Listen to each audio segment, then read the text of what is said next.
Israel और Iran का युद्ध अब और ज्यादा खतरनाक होता जा रहा है। इस युद्ध में अमेरिका की एंट्री हो चुकी है सीधे तौर पर, क्योंकि एक दिन पहले ही अमेरिका ने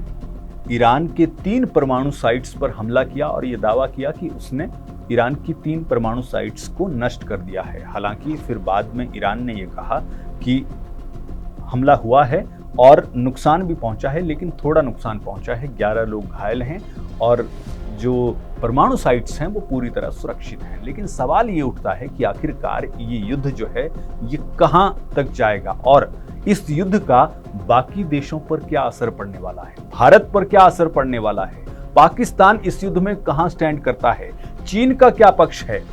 रूस इस युद्ध में कहां स्टैंड करता है, रूस किसका पक्ष जो है वो ले रहा है। ये सारी बात आज इस वीडियो में करेंगे। लेकिन शुरुआत में सबसे पहले आपको ये जानकारी दे दें, जब हम ये वीडियो रिकॉर्ड कर रहे हैं उस वक्त इजराइल की तरफ से ईरान के 6 एयरपोर्ट्स पर हमला किया गया है और इन एयरपोर्ट्स में जो इजराइल की तरफ से दावा किया गया है उसने ये कहा है कि 15 एयर जेट जो हैं, 15 फाइटर जेट जो हैं वो नष्ट किए गए हैं और साथ में हेलीकॉप्टर जो हैं वो भी नष्ट किए गए हैं इजराइल की तरफ से ईरान के। तो ये ताज़ा जानकारी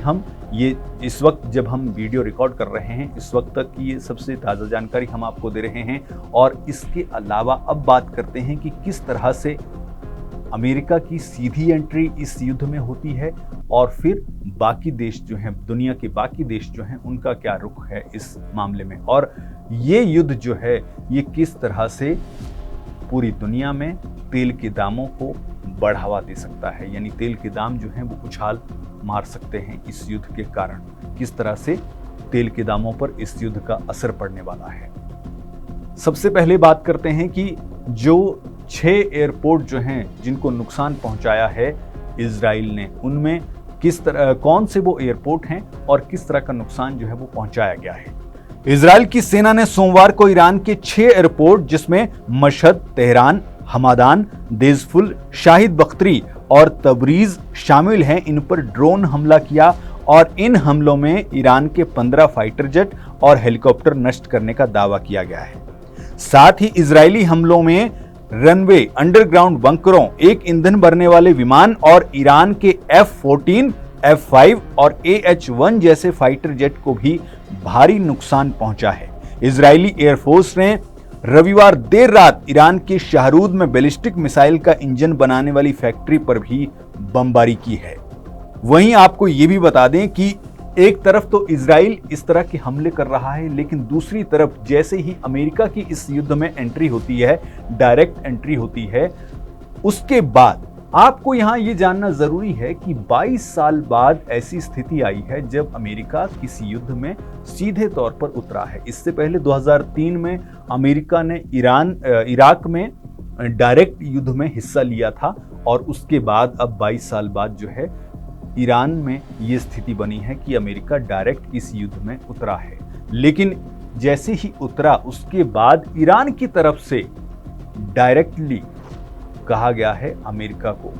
और उसमें भी संबोधित किया गया है ट्रंप को, और ट्रंप को गैम्बलर कहा गया है। तो जो ईरान का कमांडिंग ऑफिसर है या फिर हम ये कहें कि सेना है, उसकी तरफ से सेना को जो कमांड करता है उसकी तरफ से ये कहा गया है कि गैम्बलर ट्रंप, शुरुआत आपने की है लेकिन इस युद्ध को खत्म हम करेंगे। तो इस बात से कहीं ना कहीं ये अंदाजा हो जाता है कि ईरान के हौसले जो हैं वो भी पूरी तरह से बुलंद हैं और वो भी झुकने वाला नहीं है। अब सवाल ये आता है कि आखिरकार इस युद्ध से फायदा क्या होने वाला है और नुकसान क्या होने वाला है। तो फायदे की अगर बात की जाए तो फिलहाल तो इस युद्ध से किसी का कोई बहुत ज़्यादा फायदा नज़र नहीं आता है, लेकिन नुकसान जो है वो ज़रूर पूरी दुनिया को झेलना पड़ सकता है और उसमें सबसे पहले बात आती है तेल की। जी हाँ, तेल की कीमतें जो हैं वो इस युद्ध के बाद जो है वो बढ़ना तय मानी जा रही हैं, क्योंकि इस युद्ध के चलने की वजह से एक जो सबसे बड़ा नुकसान होने जा रहा है, या हम ये कहें कि नुकसान जो है वो हो सकता है, वो होगा कि होर्मुज समुद्री गलियारा जो है ये युद्ध क्षेत्र बन सकता है। आपको ये बता दें कि ये जो होर्मुज समुद्री गलियारा है ये ऐसा गलियारा है 33 किलोमीटर का ये गलियारा है और इसमें से ज़्यादातर जो है वो तेल इसी गलियारे में से होकर जो है पूरी दुनिया को जाता है। भारत भी इसी गलियारे से होते हुए जो है वो जो तेल आता है उसको आयात करता है। चाहे हम चीन की बात करें, वो भी इसी गलियारे से होकर जो तेल आता है उसको आयात करता है। तो अगर ये गलियारा युद्ध क्षेत्र बनता है तो इससे तेल की कीमतों पर सीधे तौर पर असर पड़ेगा, और अगर तेल की कीमतों पर असर पड़ता है तो फिर बाकी चीज़ों पर भी असर इसका खुद ब खुद जो है वो पड़ जाएगा। क्योंकि जब भी आप देखते हैं कि कीमतें बढ़ती हैं, तेल की कीमतें जब भी बढ़ती हैं तो उससे बाकी जो चीज़ें हैं, चाहे हम खाने पीने की चीज़ें लगा लें, चाहे घरेलू सामान लगा लें, उस पर वो सीधे तौर पर असर जो है वो पड़ता है। तो ऐसे में ये माना जा रहा है कि अगर ये क्षेत्र जो है, ये समुद्री गलियारा जो है होर्मुज समुद्री गलियारा जो है, अगर ये युद्ध क्षेत्र बनता है तो इससे सीधे तौर पर तेल की कीमतों पर असर जरूर पड़ेगा। अब बात ये करते हैं कि आखिरकार इस पूरे युद्ध में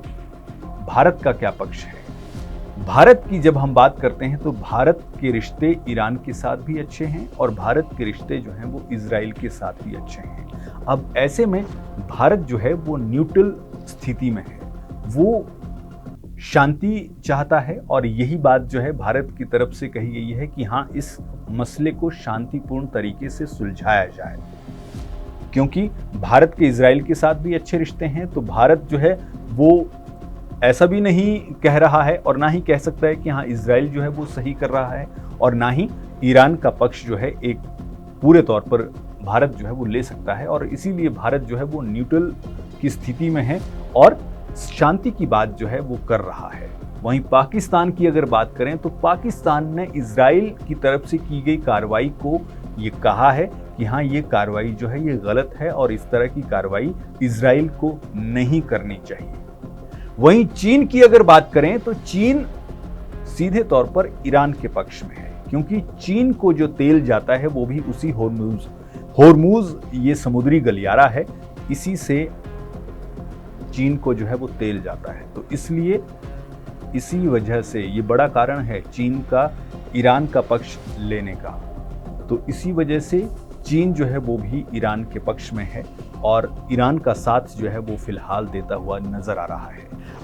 वहीं जब हम रूस की बात करते हैं तो रूस की बात इसलिए भी अहम हो जाती है क्योंकि जैसे ही इस युद्ध में, इजराइल और ईरान के युद्ध में जैसे ही अमेरिका की डायरेक्ट एंट्री हुई तो उसके बाद रूस की तरफ से बयान आया कि अब पूरी तरह से वो ईरान के पक्ष में है, और ईरान के पक्ष में बयान देते हुए रूस की तरफ से ये कहा गया कि अब ईरान के परमाणु कार्यक्रम जो हैं वो और तेजी से आगे बढ़ेंगे।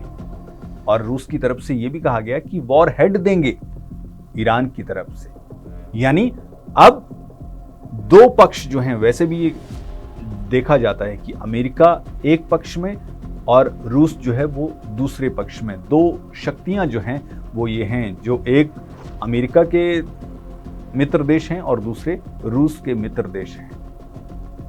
तो पंथ निरपेक्ष का सिद्धांत जो है वो इसीलिए जब हिंदुस्तान आज़ाद हुआ था उस वक्त भी ये दो शक्तियां जो हैं पूरे विश्व को कंट्रोल कर रही थी। एक जो था वो अमेरिका के मित्र देश थे और दूसरे रूस के मित्र देश थे। और उस वक्त जब ये दबाव रहता था कि हाँ, किसी एक तरफ जो है वो जाना चाहिए या फिर जाना ही पड़ेगा, उस वक्त देश के प्रथम प्रधानमंत्री जवाहरलाल नेहरू ने पंथ निरपेक्ष का सिद्धांत दिया था कि ना हम इस तरफ जाएंगे ना हम उस तरफ जाएंगे, हम दोनों से ही दूर रहेंगे या फिर दोनों से ही मित्रता कायम रहे। आज की तारीख में भी वो, अगर हम कागजातों की बात करें या दस्तावेजों की बात करें, लिखित तौर पर बात करें, तो वो स्थिति जो है वो कायम है। हालांकि क्योंकि रूस को हमने हमेशा हमारा मित्र माना है, तो अब ऐसी स्थिति में आज जब इजराइल और ईरान की युद्ध की स्थिति बनी है तो फिर दोबारा से वही सिचुएशन एक तरह से खड़ी होती है, क्योंकि अमेरिका जो है वो इजराइल के साथ है और ईरान के विरुद्ध है। तो ऐसे में अब रूस जो है वो खड़ा हो गया है ईरान के पक्ष में। और इससे पहले हम आपको ये भी बता दें कि जब रूस और यूक्रेन का युद्ध चल रहा था, अभी भी युद्ध चल रहा है, उस युद्ध में अमेरिका ने यूक्रेन की मदद की। उसको हथियार मुहैया करवाए, उसको पैसे की मदद की। तो उस लिहाज से भी दोनों जो हैं वो पक्ष और विपक्ष में ही हमेशा खड़े रहते हैं। तो ऐसे में अब रूस का रुख जो है वो साफ तौर पर उसने जाहिर कर दिया है। बहरहाल इस वीडियो में चर्चा बस इतनी ही, लेकिन आखिर में आपको एक बात जरूर बता दें कि इस युद्ध में अगर ये स्थिति जो है और ज़्यादा आगे अगर बढ़ती है तो फिर, क्योंकि बीच बीच में ये भी चल रही हैं बातें कि हाँ क्या तीसरा विश्व युद्ध जो है वो छिड़ जाएगा। तो बहरहाल हम आपको ये बता दें कि फिलहाल तो ऐसी स्थिति नहीं है कि हाँ तीसरा विश्व युद्ध छिड़ जाए, और छिड़ना भी नहीं चाहिए। लेकिन ये ज़रूर है कि जिस हिसाब से अमेरिका की डायरेक्ट एंट्री इस युद्ध में हुई है और उसके बाद फिर रूस ने पूरा साथ जो है वो ईरान को दे दिया है, तो फिर स्थितियां जो हैं और गंभीर होने की ओर इशारा करती हैं। और ऐसा ना हो, ये भी कूटनीतिक तरीके से ही सारी चीज़ें सुलझा ली जाएं। अब कोशिश तो यही होनी चाहिए। बहरहाल अब देखते हैं कि आने वाले दिनों में इस युद्ध में और क्या कुछ जो है वो देखने को मिलता है, या फिर हम ये कहें कि ये युद्ध जो है किस ओर जाता है, ये देखने वाली बात होगी।